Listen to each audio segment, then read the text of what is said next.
YPHN started as a forum that I just talked with different healthcare professionals in my undergrad days at Zicklin College, and now we're an organization that's continuously growing.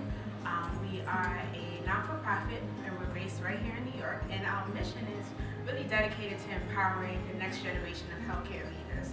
So we want to build a strong network where we host healthcare-driven programming, service and leadership initiatives, career development services as the program tonight, and networking events, more of the social aspect of it, to kind of provide a platform to address the core challenges of eradicating healthcare disparities globally.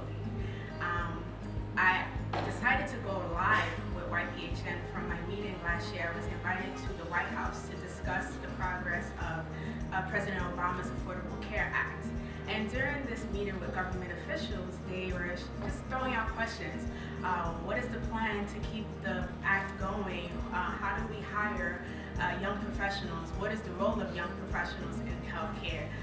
Is there a need for young professionals in healthcare? And from those questions, I said, well, why not create a membership-based network and provide you guys with the essential tools and resources so that you're prepared to be qualified candidates or subject matter experts to these organizations that are looking to provide healthcare opportunities.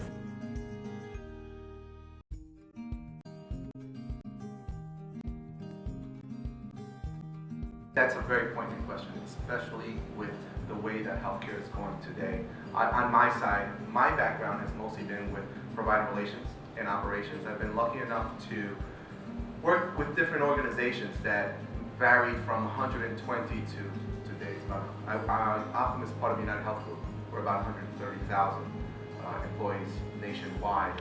And the EMR system, that the initiative that came out, on the provider relations side, which now I've been for about 10 years, the network department, what I did was I wanted to see what EMR really was going to do to the provider, and how within the provider scope, how that would be able to then correlate into me being able to network other EMR vendors to create relationships between the EMR vendors. What can your EMR do? Is it HIPAA compliant? Give me some special thing. How easy is it for the provider to use? And then go to these providers that I had very strong relationships with, mostly in the community-based providers, being Latino, minority. I was able to gain some access to that provider community, Jackson Heights, Upper Manhattan, and go back and give them alternatives through these EMR companies.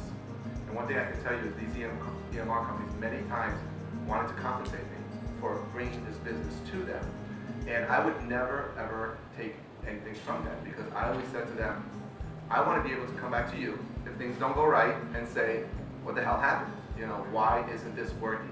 And it's worked very well for me, because it's actually allowed me to create these relationships with the vendor side and then the provider community side, and really be able to speak to both of them very freely.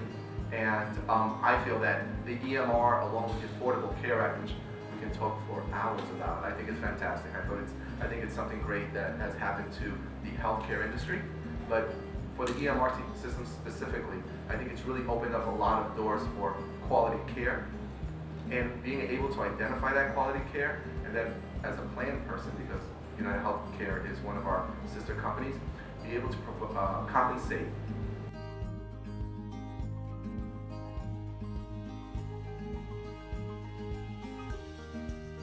Within your networking, you always have to be willing to think outside the box. And this is one of those events. So I go to many, many events where I am in your chair, just sitting and listening. Because what I do is I like to know trends. I like to know what's going on in healthcare.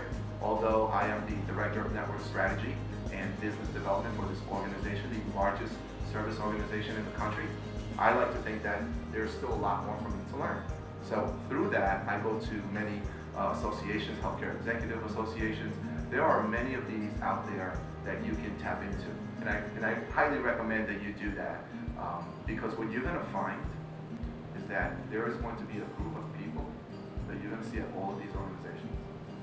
And that's the group that together in 10, 15 years You'll look back and you'll say, do you remember 10 years ago when we were doing this? And by then, you are VPs, you're directors, you're senior vice presidents, and that's really the niche. It's finding those organizations that provide good information to you.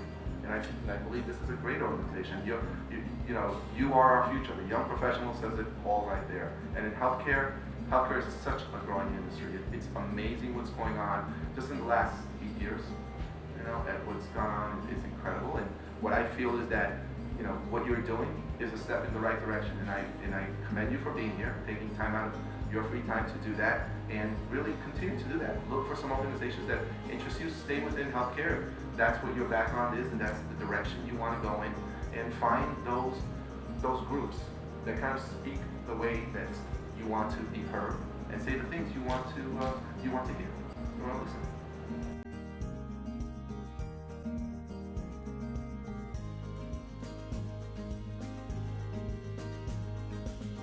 You have to have really strong communication skills, because when I'm sitting with a candidate, I really want to understand them, what they want, what they're looking for.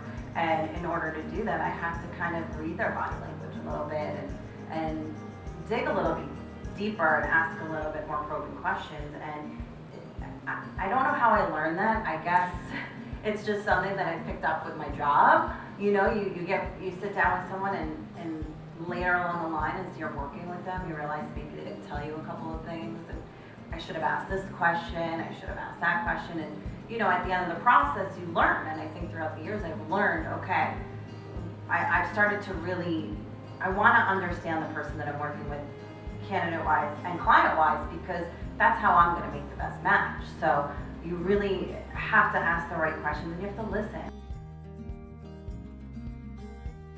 As far as presentation, everybody knows when you're going on an interview, you've got to wear a suit. You have to look the part. I mean, that's just, the most important thing. When you're walking in the door, you want to look good. We told a candidate once to wear a suit. We were preparing her, and she showed up in a velour jumpsuit. So you want to make sure that that's not what you want to wear. You want to wear a fitted, nice. That's true. It's a true story. And she's like, I wore a suit. What's the problem? No, not that kind of suit. So you want to look professional. You want to look the part. Bring extra copies of your resume. Have a nice, invest in one of those nice leather binders. They're great. It really just makes you come across extremely professional.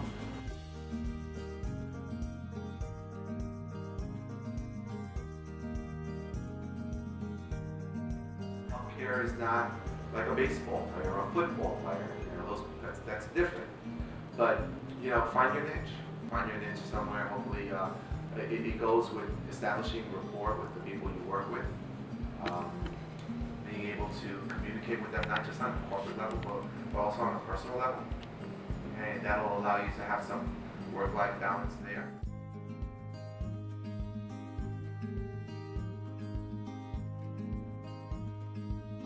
I think my greatest challenge was wanting to have a big family. And I think that when I walk into a room and I'm in a room with professionals and I say I have 4 children, people are like, what? Because that's not the norm for a woman to excel and to have a big family. And I knew I wanted both, and I knew the clock was ticking, so I had to do one before the other. My biggest concern is transitioning from my existing career, which is as a lab scientist, into the corporate world or into actual management. And since I'm in a part-time program, I work full-time in my existing job. So my real question is, how do I make that transition into the corporate world? The best way that you're going to be able to make that transition is through relationships, through getting to know people, talking to them. And that's because if you apply and you put your resume in, you're not going to get a call because you don't have that background. So you really need to leverage your relationships, volunteering, interning, going to networking events, joining different groups. That's when you're going to get the That's where you're going to have the most success, using your professors as a platform to help you. It's really going to be a lot more legwork than just once your resume is built up and you have all the experience, it'll be much easier. But it is going to, I think, take a little bit of time. Question is for Ms. Daniels.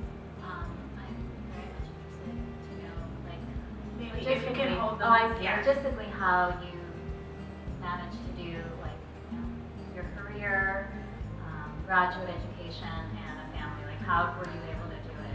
When you look, and again, I'm not saying to like fully etch out every detail in your life, but as you go about your career, that you plan out certain things. There are things that are going to just happen, or people that you are going to meet coincidentally.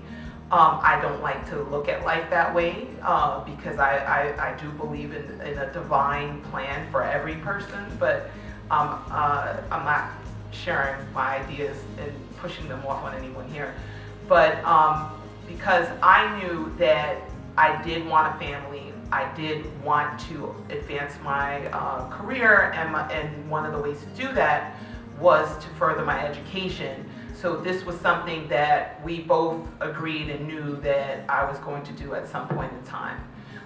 So to say that I did it all by myself is no, but I have two of my children are older than the younger two, so everyone helped out. Mommy's in school now, so my older two, they might have to change the baby's diapers, or you get what I'm saying? And I waited till she was 2 and she was potty trained.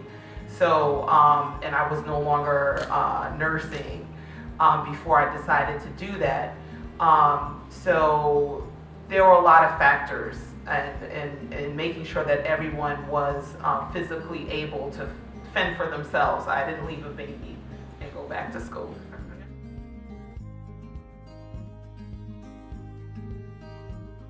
At this time, I want to thank you once again for joining us, and I also want to especially thank our event partners. Without them, this event wouldn't be possible. They have been, when I say one of the best partnerships I've had, where everything came easily. We got it done in July. This event was completely planned, and I have never seen that in my years of just hosting events. So I am truly appreciative of all your hard work, Allison and Carrie, and I thank you for just giving us the opportunity to come in and meet with your students. Although on paper we're a new organization, it's embedded in us. Bianca and I are both healthcare professionally trained, and this is what we do. At night, this is where we eat, breathe, and sleep. So thank you for just giving us this opportunity. And I'd like to invite Allison up just to close out the program. Thank you for saying yes and coming here. I know I speak on behalf of everyone that it really means a lot to make yourselves available to the Baruch community and beyond. I know many professionals find ways to seek this knowledge, and for you to come out here and to spend time out of your day to share that knowledge with us is something that we will value for a very long time. And not only the professional advice, but the personal advice, because you don't always get that from people who can be so transparent and to be so authentic. So thank you very much for coming today. I'd also like to give a big thank you for Rosa for contacting Baruch and to share your network with us and the organization. I know if you haven't learned about YPHN, definitely look them up. They're doing a lot of amazing things, not only here, but globally. So I know there's some beautiful folders that they passed out. Take a minute out of your day later on to check out all their events. They really provide a lot of opportunities for you to meet each other. And I think that's the one thing. One of my favorite quotes is, "A rising tide lifts all boats, lifts all ships," okay? You're your best advocates, the people sitting around you. One of you gets a promotion, feel free to reach down and pull that other person up with you.